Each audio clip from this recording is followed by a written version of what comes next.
One MiG-29 fighter jet. Tens of millions of dollars. Gone in the time it takes to read this sentence. Volodymyr Zelensky had ordered a 40-day campaign to bleed Russia's air power dry, and on the night the drones reached Belbek, that order stopped being a plan on paper and became a fire on the tarmac. What happened next wasn't the biggest strike of the war.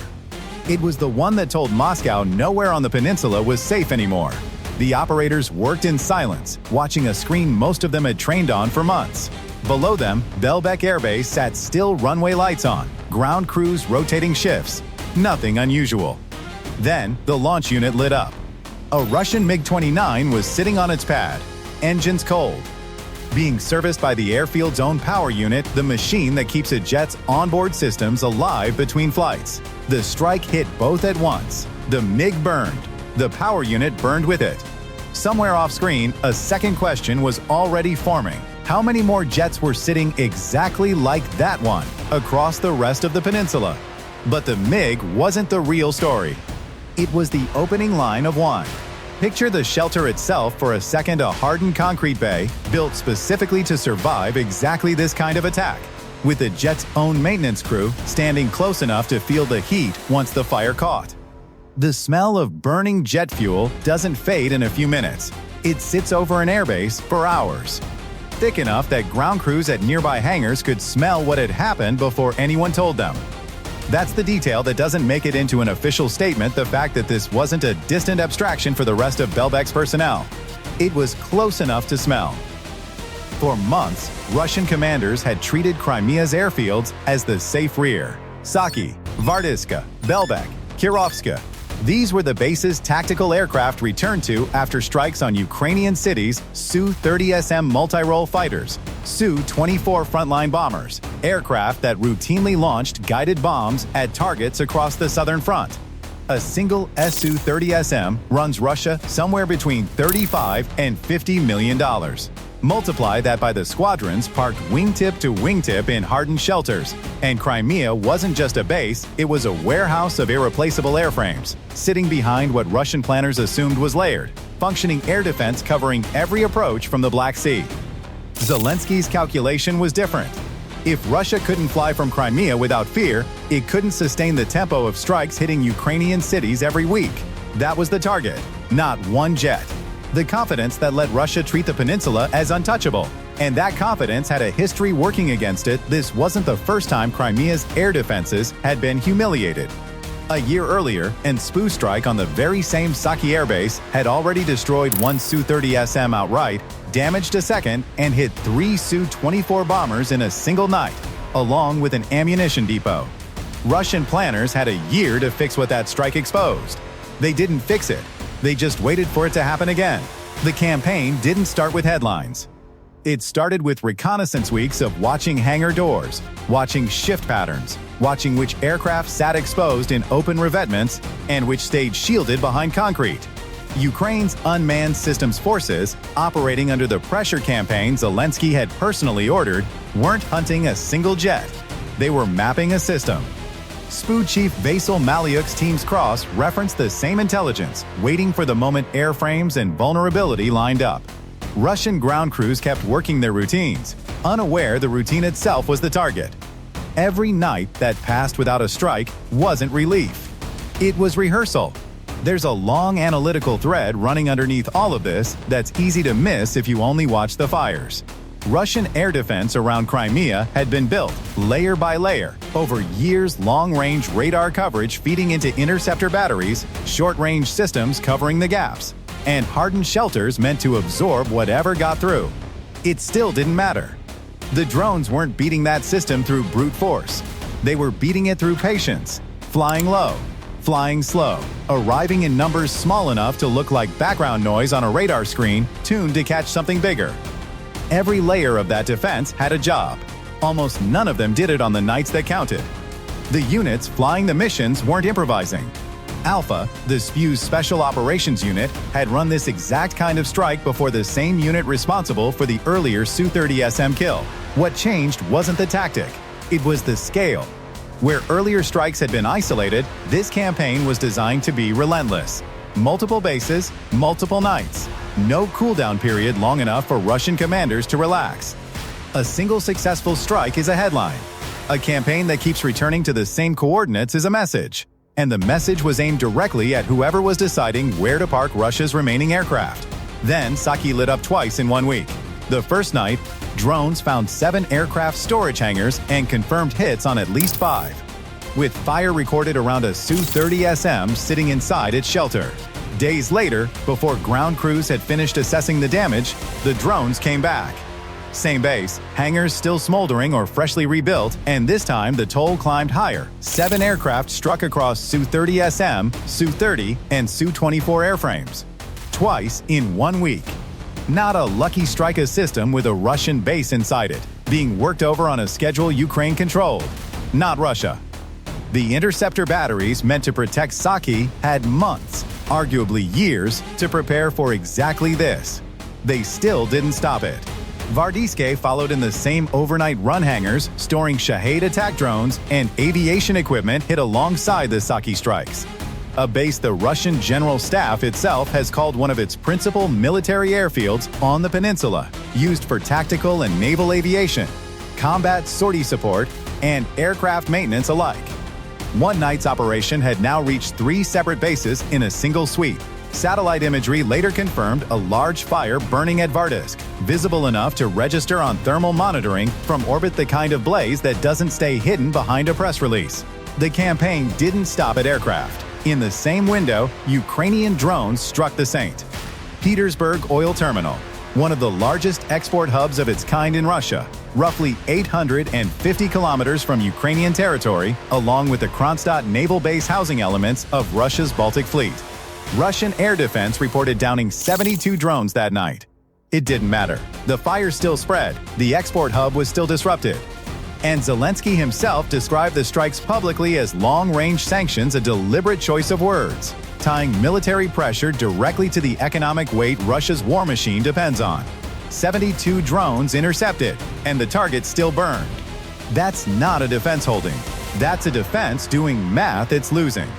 The same window of strikes reached further than the airfields themselves.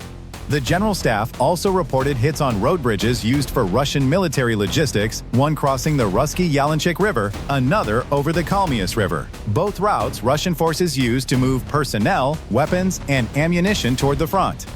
A railway bridge across the Kermansky Canal, part of the North Crimean Canal system, was struck the same week. None of these targets fly. None of them explode as dramatically as a fighter jet on camera. But every bridge taken offline is a route Russian logistics officers now have to route around. And every mile of detour is fuel, time, and exposure a convoy didn't need to spend a month earlier. Ukrainian forces separately reported disabling 16 energy facilities across occupied territory in a 48-hour span. With 37 electrical substations and transformers hit across occupied southern Ukraine in less than a week, infrastructure that doesn't defend a base, but keeps the lights, the radar, and the maintenance bays running when the sun goes down. Back on the peninsula, satellite imagery separately confirmed the destruction of multiple helicopters and a Pantsir S-1 air defense system at Kirovske Airfield, the very type of system meant to be intercepting the drones, now dismantling it. Layer by layer, the picture repeats. Early detection, when it worked at all, gave way to interception attempts that missed. Interception gave way to drones already past the outer perimeter before crews on the ground even registered the threat. And by the time a response reached the runway, the aircraft it was meant to protect were already burning. This was the final result. Russia's Crimean air network, treated for years as the untouchable rear area, now absorbing hits it had no working answer for. But the wreckage wasn't the part that mattered most. The real story was what it forced Russia to do next. Every jet lost at Saky, every power unit destroyed at Belbek, every Pantsir reduced to scrap at Kirovske is a real reported dent in an air support network Russia has leaned on since the earliest strikes into southern Ukraine. That matters beyond the burning hangars. Western intelligence sharing has, for years, helped Ukraine build the targeting picture that makes strikes like these possible, a real, publicly acknowledged thread connecting battlefield decisions to a much wider diplomatic and intelligence relationship most viewers never see discussed alongside the footage of a burning hangar. Each successful hit doesn't just remove a jet. It forces Russia to spend resources it would rather use elsewhere, hardened shelters, relocated squadrons, new patrol patterns just to protect what's left standing. Ukraine's unmanned systems forces reported a 1,150% increase in successful strikes on targets inside Russia and occupied territory since the start of the year. With more than 170 defense and energy facilities and nearly 3,000 additional military targets hit in a single month alone, that single number 1,150% is worth sitting with for a moment. Stated plainly, it means what used to be a rare, high-risk operation has become routine. Used in context, it means Russian commanders can no longer plan around the assumption that any given week will be quiet. And used as a longer consequence, it means every base like Saky, every airfield like Belbek, now exists under a standing threat that didn't exist at the same scale a year earlier. But the implications didn't stop there. There is a version of this that has nothing to do with drones. Ask any veteran boxer who got caught flush by a fighter he'd already beaten twice. The third fight is the one where his own certainty became the opening. He wasn't watching for the punch he didn't think was coming, because the first two fights told him it wouldn't land again. That's what happened at Saky. Not a failure of equipment, not a failure of training. A failure of the assumption that what worked last year would keep working now. The strongest defenses in this war haven't been the ones with the most interceptors. They've been the ones that assume nothing about tomorrow just because yesterday went fine. Crimea's air defense network had real capability on paper, real radar coverage, real interceptor batteries, real trained crews. What it didn't have was the humility to keep asking whether that capability still matched the threat in front of it. That gap is what got exploited, strike after strike, base after base. It's the same pattern that shows up anytime a team stops preparing for the opponent in front of them and starts preparing for the opponent they remember from last season. The scouting report goes stale. Nobody updates it, because nobody wants to admit the thing that used to work might not work anymore. Crimea's air defense commanders weren't incompetent. They were working from a picture of the threat that hadn't been revised as fast as the threat itself had changed, and by the time that gap became visible, it had already been used against them more than once. In the aftermath, Russian forces have reportedly begun reinforcing bomber shelters at other bases entirely, redistributing aircraft away from the most exposed revetments and hardening hangars that had never needed hardening before. That's a real, visible response to losses that kept compounding faster than replacements could arrive. Every relocation creates a gap somewhere else. Every hardened shelter built at one base is a resource not spent defending another. Vasil Malyuk's forces, and the wider campaign Zelensky ordered, keep working that gap, base by base, week by week. The General Staff has also reported a rising toll in Russian personnel losses across the wider war, well over 1,200,000 casualties since the invasion began. By its own, count a figure that sits in the background of every decision about where to spend scarce defensive resources next. When a military is absorbing losses at that scale everywhere else, patching a runway in Crimea competes for attention it may not always win. There's a resource question underneath all of it that rarely gets asked out loud. Every Pantsir system moved to reinforce Kirovske is a Pantsir that isn't covering somewhere else. Every extra shift assigned to guard Saky's hangars is a shift not spent maintaining the aircraft those hangars are supposed to protect. Air defense is not an infinite resource that can simply be duplicated at every base that needs it. It has to be allocated, prioritized, and moved. And every one of those decisions is a bet on where the next strike will land. Ukraine's campaign has made that bet harder to win with every base it reaches, because the answer to where will they hit next keeps changing faster than Russian planners can reposition around it. Zelensky has said publicly that Ukraine and its allies can't afford to wait years for better air defense of their own, that the pressure has to build now, not on someone else's timeline. That statement wasn't only about protecting Ukrainian cities. It was a description of the same logic driving the Crimea campaign: hit hard enough, often enough. That the other side never gets the pause it needs to properly reset. So the question isn't whether Russia can rebuild what it lost at Belbek and Saky. Airframes can be replaced, eventually at enormous cost. The real question is whether Russian commanders can rebuild the confidence that let them park a squadron in the open and call it safe, and whether that confidence, once broken, ever really comes back the same way.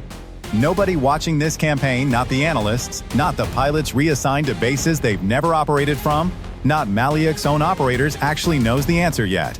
That's the part worth sitting with before the next hangar goes up in flames. If you were running Crimea's air defense right now, where would you move your remaining jets? And would it even matter?